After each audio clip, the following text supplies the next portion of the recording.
북한이 탄도미사일로 추정되는 발사체를 쏜 뒤 일본 정부는 유감을 표하면서도 자세한 정보를 계속 분석 중이라며 신중한 입장입니다. 지난해 10월 북한의 발사 당시에 일본은 탄도미사일 2발이라고 단정했다가 나중에야 바로잡았는데 이를 의식한 것으로 보입니다.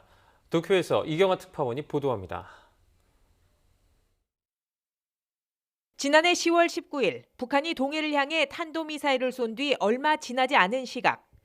당시 취임 2주일을 맞은 기시다 총리는 방문지인 후쿠시마에서 이에 대해 처음 언급했습니다. 先ほど北朝鮮が弾道ミサイル2発を発射いたしました。 당시 일본 정부는 북한이 1분 간격으로 탄도미사일 2발을 쐈다고 발표했습니다. 한 발이라는 한미 정보당국 분석과 달라 국내외에서 의문이 제기됐지만 일본은 분석이 틀리지 않았다는 입장을 이어갔습니다. 이 발표를 일본 방위성은 20일이 지나서야 뒤늦게 정정했습니다.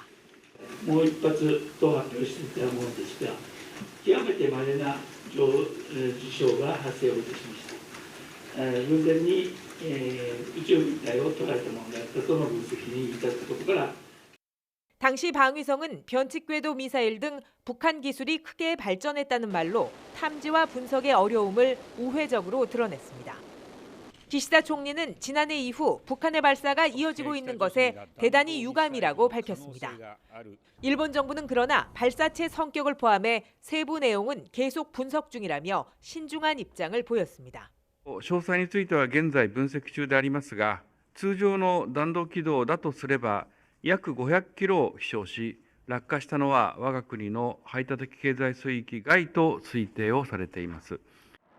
이번 발사 후 기시 방위성 장관은 선제 공격도 가능하게 하는 적기지 공격 능력 보유를 검토할 것이라고 다시 강조했습니다. 이를 위한 전제 조건으로 기존의 미사일 방어 체계를 포함해 방위력을 획기적으로 강화하는 데도 착수했습니다. 본격적인 군비 경쟁에 나선 일본은 최대 현안인 납치 문제 해결에도 적극적입니다. 북한의 무력 시위에도 불구하고 일본 정부는 김정은 위원장과 조건 없이 만나겠다는 기시다 총리 입장에 변함이 없다고 밝혔습니다. 도쿄에서 YTN 이경아입니다.